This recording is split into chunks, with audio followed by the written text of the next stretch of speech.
ख्रिस्तामध्ये उपस्थित प्रिय बंधू आणि भगिनीनो, आपण येशूच्या नावाने एकत्र आलेले आहोत. आज आपण पहिला पोप संत पेत्रुस याच्या विषयामध्ये आपण चिंतन करणार आहोत. पहिला पोप संत पेत्रुस. प्रियजन हो, एवढ्यामध्ये काही दिवसापूर्वी पोप फ्रान्सिस यांचं निधन झालं आणि त्या निधनानंतर जे चळवळ सुरू झाली, बातम्या येऊ लागल्या, टी व्हीवर बातम्या येऊ लागल्या आणि यूट्यूबवर कार्यक्रम येऊ लागले आणि त्याच्यानंतर शनिवारी त्यांचं अंतिम संस्कार झाला आणि त्याच्यानंतर परत पोपविषयी, पोपच्या निवडणुकीविषयी आणि पोप कोण आहे याच्याविषयी चिंतन किंवा बातम्या येऊ लागल्या. तेव्हा काही लोकांना पोपविषयी माहिती आहे. जे ख्रिस्ती लोक आहेत, कॅथलिक लोक आहेत, त्यांना पोपविषयी माहिती आहे. परंतु जे अन्य विश्वासी लोक आहेत त्यांना पोप कोण आहे हे माहिती नाही. त्यामुळं हे पोप आहे तरी कोण? कारण हा प्रश्न येणे साहजिकच आहे, कारण पोप राहतो रोममध्ये आणि या भागामध्ये आम्ही ख्रिस्ती लोक फार कमी आहोत आणि कॅथलिक धर्माचं सांगोपन किंवा सर्व नियंत्रण पोप करतो आणि म्हणून सर्वसाधारण लोकांना पोपशी जास्त संपर्क नसतो. आणि मग एखादी घटना घडली तेव्हा टी व्हीवर भरपूर त्याच्या बातम्या आणि त्याची माहिती आल्यानंतर लोकांना वाटते का हा एवढा मोठा जो व्यक्ती ज्याच्याविषयी संपूर्ण दिवस टी व्हीमध्ये प्रोग्राम आहे आणि त्याचे महत्त्व सांगत आहे, तर हा पोप आहे तरी कोण, असा पुष्कळ लोकांना प्रश्न पडतो. आणि पुष्कळ लोक आम्हाला विचारू लागले, तुमचा ख्रिस्ती धर्माचा पोप, तर पोप आहे कोण, तो कुठं राहतो, त्याची निवड कशी होते आणि पोप कसा बनतो, ह्या सर्व गोष्टी लोक विचारू लागले.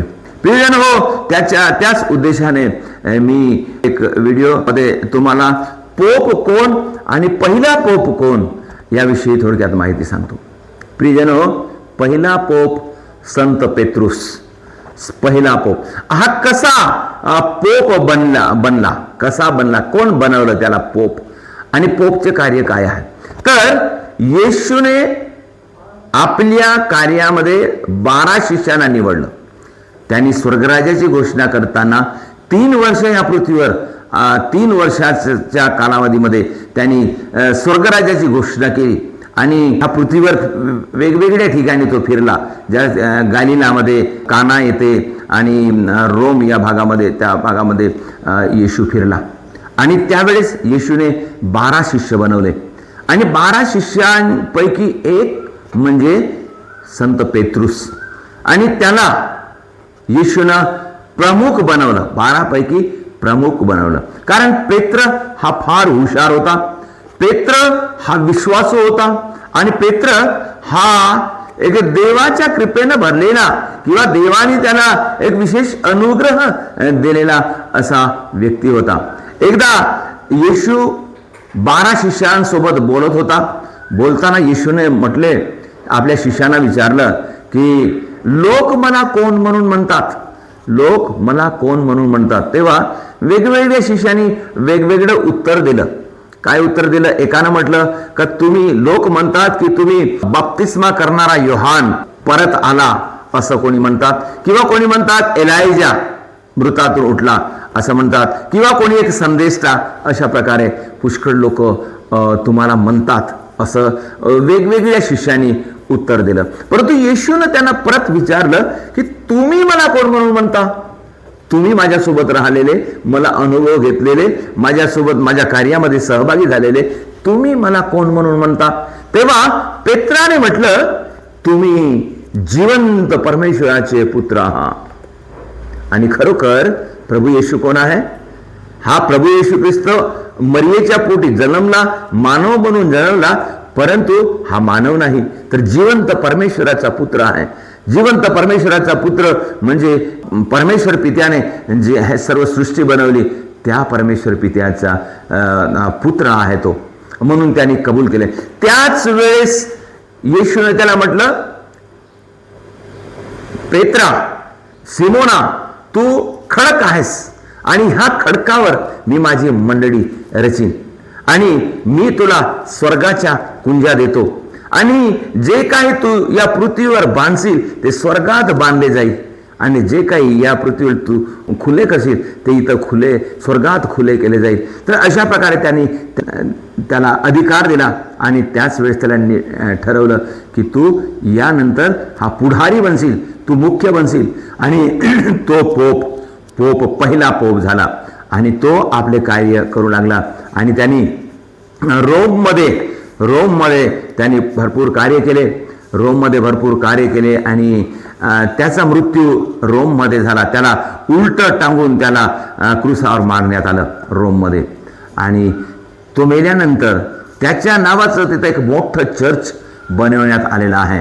त्याला संत पीटर्स बसलिका म्हणतात, म्हणजे पेत्राच्या नावाने मोठं चर्च बनवण्यात आलं आणि ते जगभर त्याला ओळखतात आणि ते सर्व जगभराचं एक मुख्य स्थान झालं आणि तिथून होते सर्व ख्रिस्ती धर्माच्या नियमाचं सांगोपन पालन आणि नियम सर्व तिथून. आणि म्हणून त्याच्यानंतर जे पोप आले ते सर्व तिथंच राहू लागले आणि तिथंच त्याचे मुख्य कार्यालय बनवलेलं आहे आणि त्या ठिकाणी सर्व ऑफिस आहे आणि तिथंच बाकीचे पोप सुद्धा तिथं राहतात.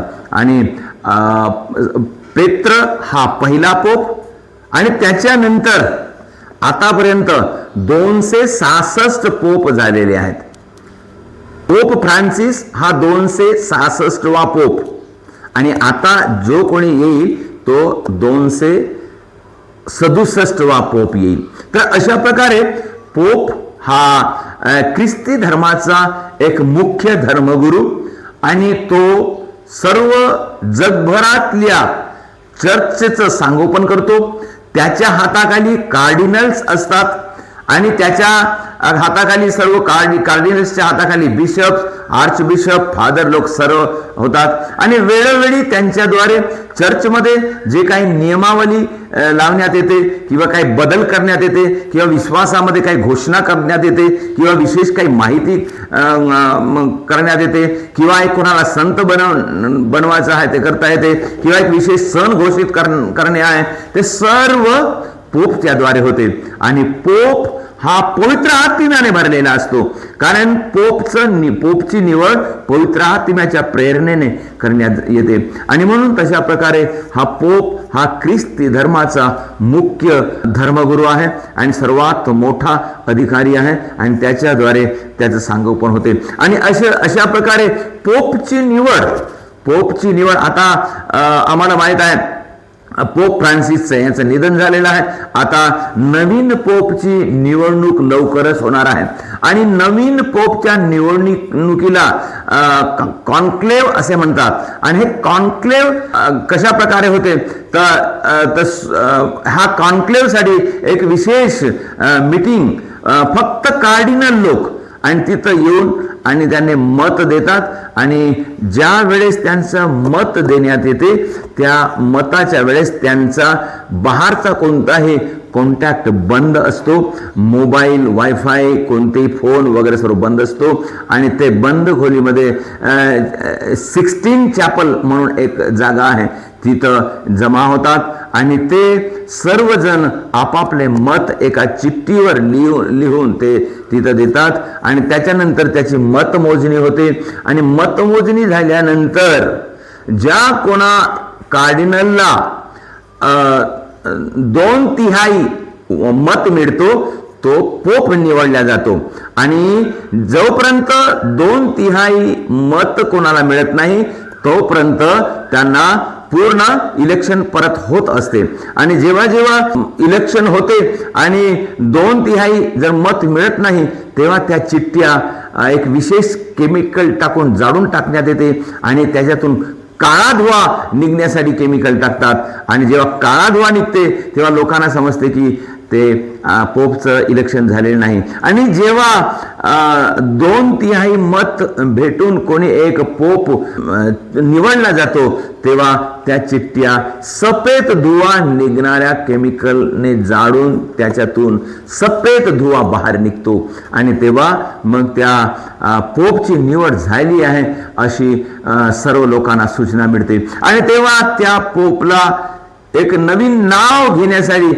त्याला विचारतात आणि त्याच्यानंतर ते विशिष्ट स्थानावर येतो आणि तिथून लोकांना आशीर्वाद देतो. अशा प्रकारे पोपची निवड होते.